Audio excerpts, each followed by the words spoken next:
Welcome to the deep dive. Today we're jumping into a really fascinating chapter from the Bible, 1 Kings chapter 10. It's a famous one, really paints a picture. Totally. It covers that legendary visit, right? The Queen of Sheba coming to see King Solomon in Jerusalem. That's the centerpiece, yeah. So for this deep dive, we really want to dig into the source material, figure out, why did she make this huge journey? What did she find? Did it live up to the hype? Exactly. And what does this chapter tell us about Solomon himself, about his, legendary status? And it tells us a lot. It's packed with details, way more than just a simple story. It gives you this snapshot of Solomon's kingdom at its absolute peak. Okay, so let's start with her motivation. The text says the Queen of Sheba heard about Solomon's fame, but specifically connected to the name of the Lord. Right. That phrase jumps out. Yeah. It wasn't just, oh, here's a rich king. It suggests her interest was deeper, maybe spiritual. His reputation was tied up with his God. So she wasn't just curious, she came to test him with hard questions. Exactly. This wasn't like a friendly state visit. It was a test. An intellectual challenge, really. Yeah. She'd heard these amazing reports, possibly linked to divine wisdom, and wanted to see for herself. You can tell she was serious just by how she arrived. The source describes this very great caravan. Oh, yeah, you really have to picture it. This wasn't just her and a few advisors. It was a massive procession. Shows her own status, too. And what they were carrying. Right. Camels loaded with spices, large quantities of golds and precious stones. This wasn't just travel supplies. It was wealth on display. A fitting arrival for one powerful ruler visiting another. Okay, so she gets there, impressive arrival, ready with her tough questions. How does the actual meeting go down? Well, the text says she came to Solomon and talked with him about all that she had on her mind. All that she had on her mind. Sounds pretty thorough. It implies a really deep conversation, doesn't it? Not just ticking off a list. She laid out everything she was wondering about, maybe things she doubted. And Solomon's response? Does he pass the test? Immediately. The text is very clear. He answered all her questions. Nothing was too hard for the king to explain to her. Nothing was too hard. Wow. Yeah, it's presented as just this profound, comprehensive wisdom. No question could stump him. And that's our first big clue from the chapter about why he was so famous for wisdom. It was real, and he could share it. So she's impressed by his answers, his wisdom, but then the source says she was overwhelmed. What else did she see that pushed her reaction to that level? Right, it wasn't just the Q&A. The source lists other things. She saw all the wisdom of Solomon in action, sure, but also the physical stuff. Like the palace. Exactly, the palace he had built. And then it gets into the details of court life. The food on his table, the seating of his officials, the attending servants in their robes, even his cupbearers. So it's the whole organization, the logistics, the luxury, the sheer scale of it all. Precisely. She's seeing the efficiency, the wealth reflected in everything, just the smooth running of this massive operation. It clearly blew her away. And there's one more thing listed that connects back to her initial reason for coming. Yes, crucially, she also saw the burnt offerings he made at the temple of the Lord. Ah, so connecting his rule back to that name of the Lord fame. Exactly. It showed his reputation for piety wasn't just talk. It was part of his public life, part of the state itself. And seeing all that, the wisdom, the palace, the court, the worship, that's when the text says she was overwhelmed. That word really says it all, doesn't it? Overwhelmed, more than just impressed. Totally. It suggests it was beyond anything she'd imagined. And after seeing all this, she makes this amazing statement directly to Solomon. What does she say? It's a powerful moment. She basically says, okay, everything I heard back home about you, it's true. But she goes further than that, right? She admits she didn't quite buy it before. She does. She says, but I did not believe these things until I came and saw with my own eyes. That skepticism makes her next line even stronger. Which is? Indeed, not even half was told me.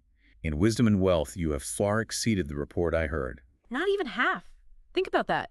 The incredible stories that reached her country were less than 50% of the reality. It really puts his reputation on another level, doesn't it? Globally significant for that time.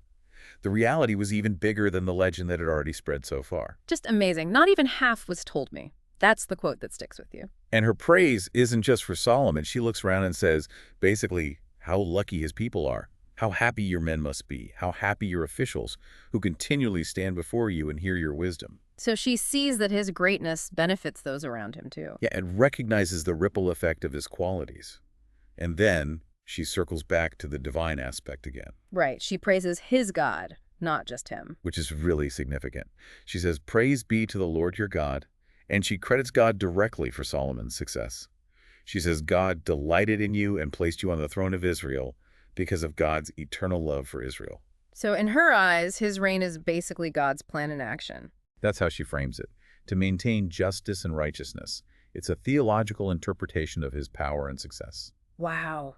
So this whole visit ends with this incredible validation from a foreign ruler, and then there's the gift exchange. Her gift was substantial. Oh, more than substantial, colossal. The source gives figures 120 talents of gold, large quantities of spices, and precious stones. Okay, 120 talents of gold. Help us picture that. How much is a talent?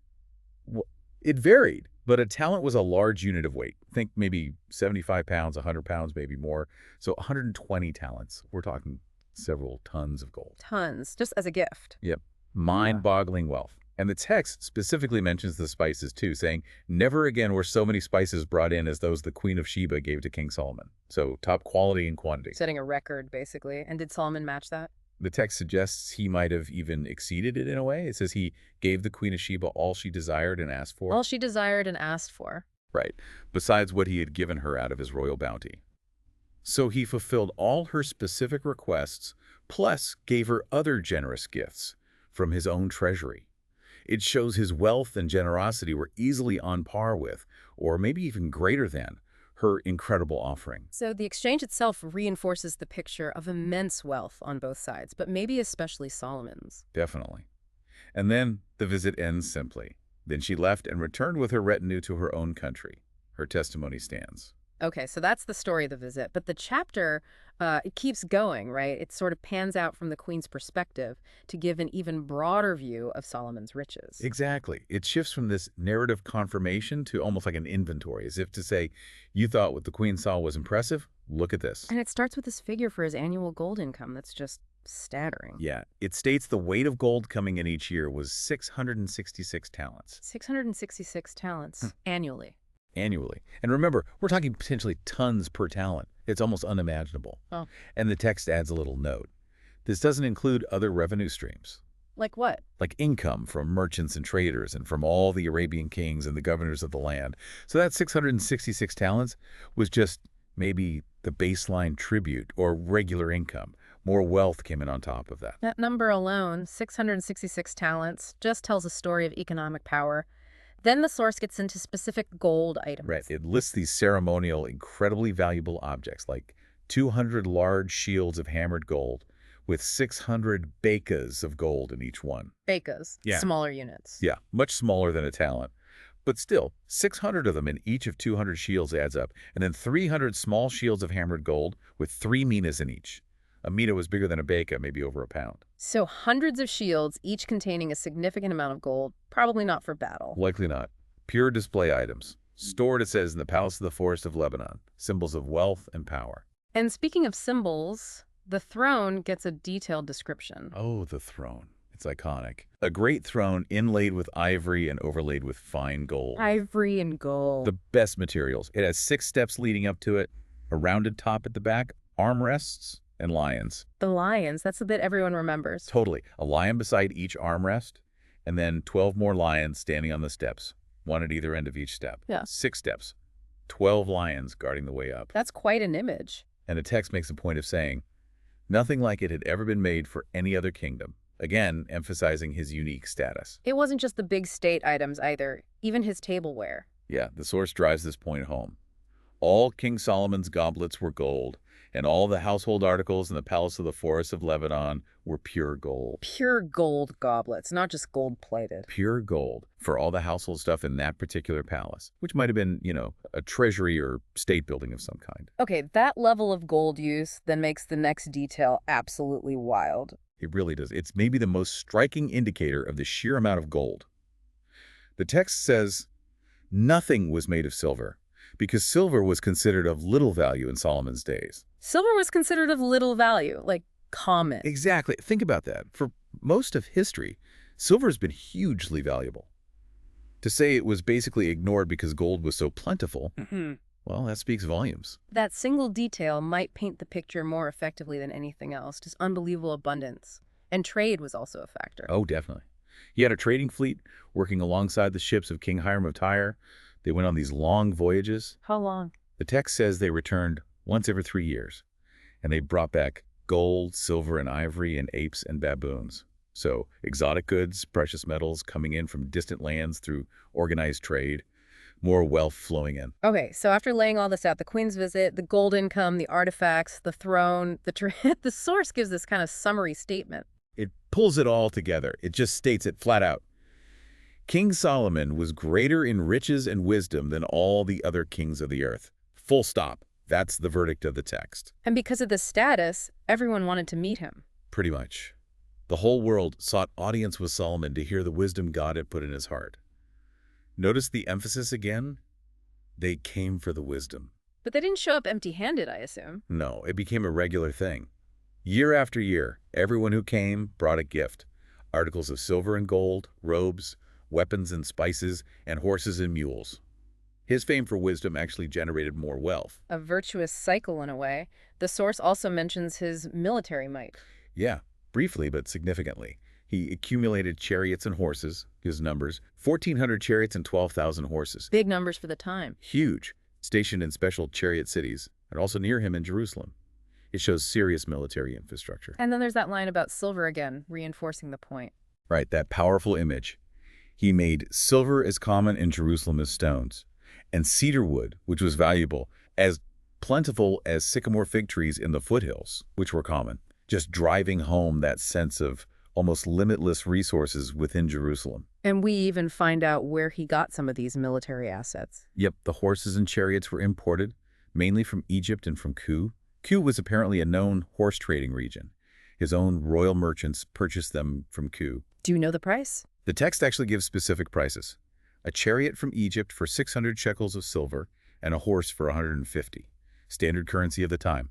Shows an established international market. And he wasn't just buying, he was selling too.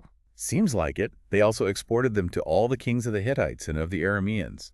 So his kingdom was like a hub, a middleman maybe, in the arms trade of the day. Okay, so let's pull back. We've gone through this one chapter, 1 Kings 10, in quite some detail.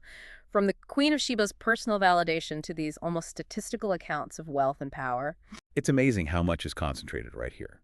You get the personal story, the economic data, the military snapshot, the international relations, all painting this picture of Solomon's reign. So when you look at this intense focus, wisdom, wealth, global influence, military power, all packed into one chapter, what does it tell you? It's clearly painting a picture of a golden age, right?